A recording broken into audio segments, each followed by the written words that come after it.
खेलने में बहुत ज्यादा मजा आएगा। अबे बेवड़े उठ, क्या कर रहा है तू? होली के दिन भी पड़ा हुआ है, उठ जल्दी। बचाओ बचाओ। अरे ये आवाज कहाँ से आ रहा है? शायद ये घर में होगा। अरे नहीं भाई, इस घर में तो कोई भी नहीं है। शायद ये आदमी ही मुझे बचाने के लिए कर रहा है। रुको इसको उठाता हूँ। उठो भाई उठो, जल्दी उठो। क्या हुआ था भाई तुझे? भैया मेरे साथ बहुत ज्यादा गलत हुआ है। मेरे साथ जो हुआ वो किसी के साथ नहीं हो। भाई तुम रो मत, तुम्हारे साथ जो भी हुआ है वो तुम मिल वाले बाबा के पास जाके बता सकते हो। मेरे पास अभी टाइम नहीं है, मैं जा रहा हूँ। तुम मिल वाले बाबा के पास जाकर अपना समस्या बताओ। हे मिल वाले बाबा, आप कहाँ हो? जल्दी से प्रकट हो, मुझे आपकी बहुत ज्यादा जरूरत है। मेरे साथ बहुत ज्यादा न्याय हुआ है बाबा, प्लीज प्रकट होइए बाबा, कृपया प्रकट होइए। यदि बाबा आप प्रकट नहीं हुए तो मैं प्रतिज्ञा लेता हूँ कि मैं यहीं पे अपना प्राण त्याग दूंगा। नहीं पुत्र,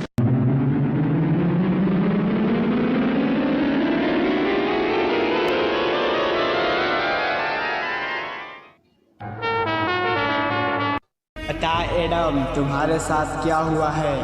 बाबा मैं आपको शुरुआत से बताता हूँ मेरे साथ क्या हुआ है। पीक पे रात के समय पार्टी हो रही थी।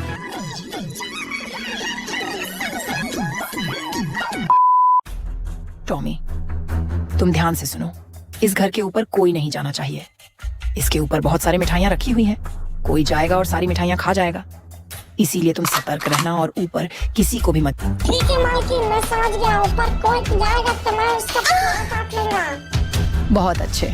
और सिन्हा साहब, आपने तो पार्टी बहुत अच्छी अरेंजमेंट की है। इसमें तो बहुत ज्यादा खर्चे लगे होंगे, पूरे 2.5 लाख। अच्छा। और आपके नौकर चाकर नहीं दिख रहे हैं सारे जूठे प्लेट उठाने के लिए? वे लोग नहीं आए क्या? तो ये सारा पत्थर कौन उठाएगा?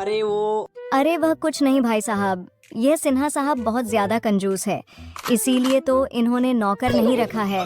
लगता है सारे पत्तल और झूठे बर्तन सिन्हा साहब भी ही उठाएंगे। अरे नहीं, वो मैंने नौकर रखा है। आप लोग पार्टी एंजॉय करो, मैं नौकर को लेके आता हूँ।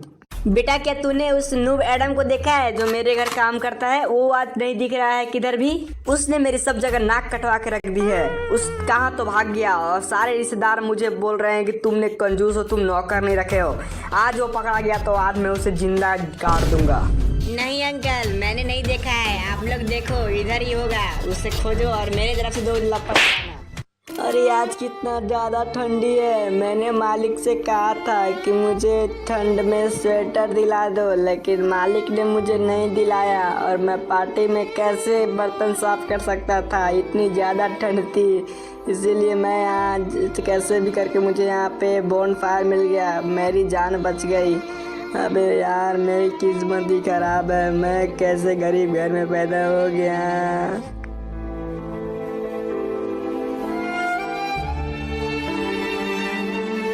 अरे एडम, तू यहाँ क्या कर रहा है? तुम्हें तो पार्टी में होना चाहिए था। झूठे बर्तन कौन उठाएगा? तुम्हारे कारण मुझे बहुत ज्यादा लज्जित किया गया। मालिक आप यहाँ कैसे? मैंने आपको पहले ही बोला था कि मुझे स्वेटर दिला दो। आपने मुझे स्वेटर नहीं दिलाया, तो इस कड़कड़ाती ठंड में मरने से अच्छा मैं यहाँ पे आग तापने आ गया। मुझे माफ कर दीजिए मालिक। क्या फायदा रोने से? गरीबों को ठंड नहीं लगती। तुम गरीब इसीलिए पैदा हुए हो कि तुम मेरे घर नौकरी कर सको। तो तुम ये गलती कैसे कर रहे हो? जाओ, तुम मेरे घर से निकल जाओ। मैं तुम्हें इस घर में कदापि 1 मिनट भी नहीं रख सकता। तुरंत निकलो, इसी वक्त निकलो, और तुम्हें पूरा पगार नहीं मिलेगा। तुम्हारा पिछला साल का भी पगार जो बचा हुआ था वो भी नहीं मिलेगा। नहीं मालिक, मुझे घर से मत निकालिए मालिक। मेरा इस दुनिया में आपके सिवा कोई नहीं है मालिक। मैं कहाँ जाऊँगा मालिक? कृपया सुबह तक तो रख लीजिए मालिक, नहीं तो मैं मर जाऊँगा मालिक। प्लीज मालिक, मेरी बात समझ लीजिए मालिक। मैं तुम्हें कह रहा हूँ जल्दी यहाँ से भागो, नहीं तो तुम सुबह का सूरज भी नहीं देख पाओगे। मरने से अच्छा है मैं कहीं पे चला ही जाता हूँ। सिन्हा साहब, आपका नौकर नहीं दिख रहा है। अब तो मुझे पूरा विश्वास हो गया कि आपका कोई नौकर है ही नहीं। आप खुद से बर्तन साफ करने वाले हो। अरे नहीं भाई साहब, मैं उसके घर गया था, लेकिन उसकी माँ की तबीयत बहुत ज़्यादा खराब थी, इसीलिए मैं उसे नहीं लाया। और उसके पैसे भी दे दिए और कहा कि माँ का जाके इलाज कराओ। वो अभी किस हालत में होगा मुझसे बेहतर कौन जानता है। अरे ये मुझे क्या हो रहा है? मुझे चक्कर क्यों आ रहे हैं? मुझे बचाओ बचाओ।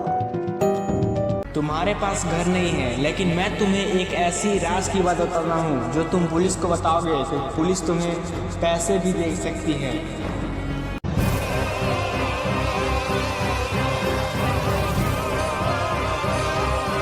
अब तुम समझ गए होगे। बाबा ने कहा था कि रिवर साइड पे तस्करी होने वाली है गन की, लेकिन यहाँ पे तो 2 लड़के लड़कियां हैं और इनके साथ एक बैग भी है। क्या ये बैग में तस्करी का सामान होगा? मुझे तो नहीं लगता, लेकिन एक बार ट्राई करके देख ही लेता हूँ। पुलिस जाके बता देता हूँ, शायद मुझे कुछ पैसे मिल जाएं। मैं यहाँ पुलिस स्टेशन तो आ गया, लेकिन मैं बताऊँ या ना बताऊँ, यदि वो 2 लोग लवर या कुछ दोस्त निकले तो मैं तो फंस जाऊंगा खामखा। चलो रिस्क ले ही लेता हूँ और बाबा की बात तो गलत नहीं होगी। चलो बाबा के भरोसे मैं इस बात को पुलिस को बता देता हूँ। बोलो मैडम, तुम यहाँ पुलिस स्टेशन क्यों आए हो? कुछ काम है या फिर कोई चोरी वोरी सामान कर लिया उसका रिपोर्ट लिखवाने आए हो क्या? नहीं सर, मैंने वहाँ रिवर साइड पे 2 व्यक्तियों को स्मगलिंग करते हुए देखा है। मुझे पूरा विश्वास है कि वो 2 लोग स्मगलिंग कर रहे हैं, तो मैं आपको वही बताने आया हूँ। चलिए और उन दोनों को पकड़ लीजिए। वो सब ठीक है मैडम, लेकिन यदि वो लोग अच्छे आदमी निकले, स्मगलर नहीं निकले, तो फिर जेल की हवा खाने के लिए तैयार रहना है मैडम बाबू। तुम रिस्क ले रहे हो ना? अरे यार, क्या यार, उस बाबा के चक्कर में मुझे जेल की न हवा खाना पड़ जाए। चलो उस बाबा की बात मान लेते हैं और रिस्क ले ही लेते हैं। शायद वो सच में स्मगलर हो गए तो मेरे तो मजे मजे। ठीक है सर, मैं रिस्क लेता हूँ। वो 100% स्मगलर ही थे, तो आप मेरे साथ चलिए सर।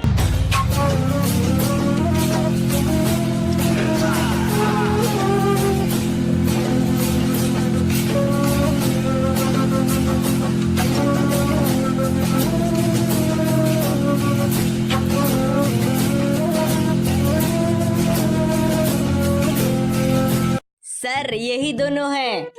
क्यों भाई, तुम दोनों यहाँ पे क्या कर रहे हो? हम लोगों का मम्मी पापा जानते जो करना है कर लो।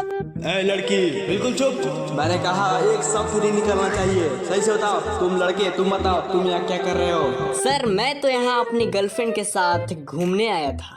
नहीं सर, ये दोनों झूठ बोल रहे हैं सर। मेरे मील वाले बाबा ने कहा ये दोनों स्मगलर है सर, मेरी बात मानिए। क्या साहेब, आप एक गवार बाबा के कहने पे यहाँ पे आ चुके हैं? इसके जैसे बाबा तो बाजार में बहुत सारे घूमते रहते हैं। एक IIT बाबा, उसने कहा था कि इंडियन चैंपियंस ट्रॉफी नहीं जीतेगी, लेकिन इंडिया जीत गई ना। तो इन बाबा को यार यहाँ साइड करो, मेरे पास स्टैंडर्ड आदमी बात करो। अच्छा वो सब ठीक है, लेकिन बताओ वो बैग में क्या है? नहीं सर, मैं नहीं बता सकता हूँ कि उस बैग में क्या है। मैं उसे दिखा भी नहीं सकता क्योंकि उसमें मेरी गर्लफ्रेंड के कपड़े रखे हुए हैं। ये कौन से कपड़े हैं? सर वो कुछ नहीं चलेगा, चुपचाप मेरे साथ थाने चलो। वेल डन एडम, तुम जैसों की जरूरत है इस देश को। तुमने इस मुजरिम को पकड़वाकर देश से बाहर जाने वाले स्मगलिंग सामान को रोका है। तुम काबिल तारीफ हो। धन्यवाद सर, ये तो हम सभी देशवासियों का फर्ज है। हम सभी को लॉयल रहना चाहिए अपने देश के प्रति। नहीं एडम, हमारे डिपार्टमेंट को तुम्हारे जैसा ईमानदार, नेक दिल और देशभक्त आदमी की जरूरत है। तुम हमारा पुलिस फोर्स ज्वाइन करो। मैंने DSP सर से बात कर ली है। धन्यवाद सर, आपने तो मेरी जीवन ही बदल दी। आप नहीं होते तो मेरा क्या होता। उसके बाद एडम बहुत ज़्यादा अमीर व्यक्ति बन गया और उसने पुलिस की नौकरी छोड़ दी और वो बिजनेसमैन बन गया। और उसने इतनी बड़ी हवेली क्लॉक टावर खरीद ली पैसों से। तो वीडियो यदि आपको अच्छा लगा हो तो लाइक चैनल सब्सक्राइब कर दीजिएगा। और ये मेरा इस तरह कहानी का पहला या दूसरा वीडियो है, तो आप लोग कमेंट बताना कहाँ कहाँ गलती हुई है। मैं उसको अगले वीडियो में अच्छा करूँगा। और वीडियो देखने के लिए थैंक यू, गुड बाय।